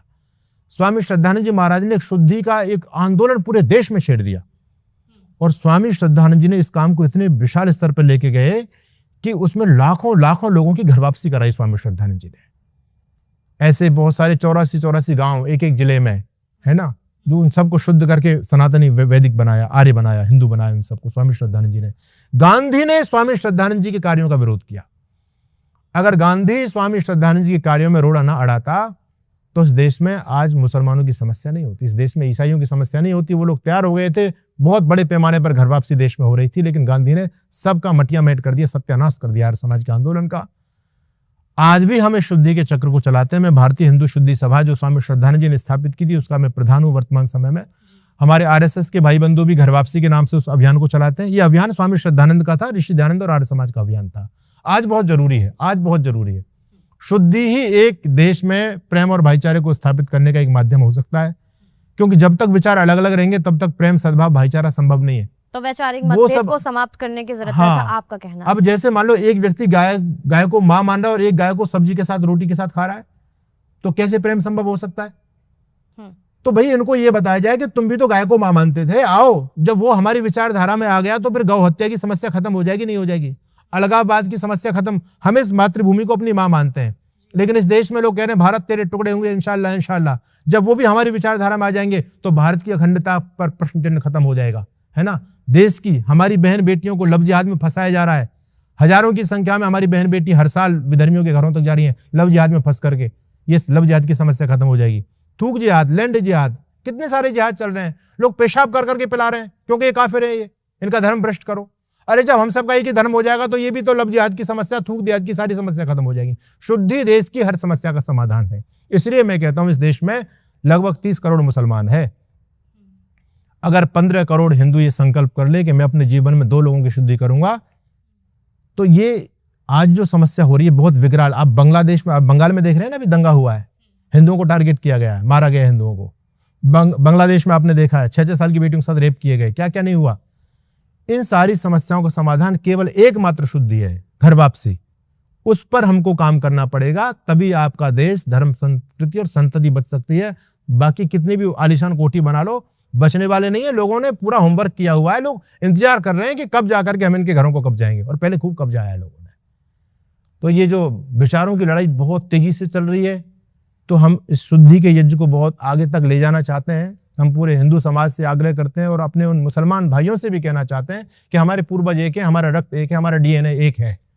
बीच के कालखंड में आपको बरगला दिया, और आज से 20-25 साल तक का मुसलमान इतना कट्टर नहीं था, वो बड़ा सॉफ्ट था। लेकिन जब से जमातें चल गई इस देश में, उन्होंने उनके दिमाग में जहर भर दिया।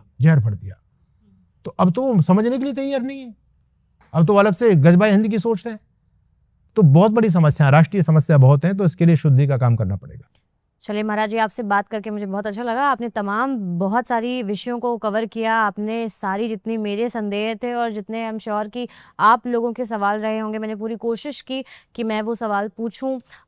फिर चाहे वो शादी को लेकर के हो, फिर चाहे वो प्रवचन को लेकर के हो, यज्ञ को लेकर के हो, वेदों को लेकर के हो, मूर्ति पूजा को लेकर के हो, मंदिरों को लेकर के हो, तमाम बातों पर आपने काफ़ी मुखरता से जवाब दिया।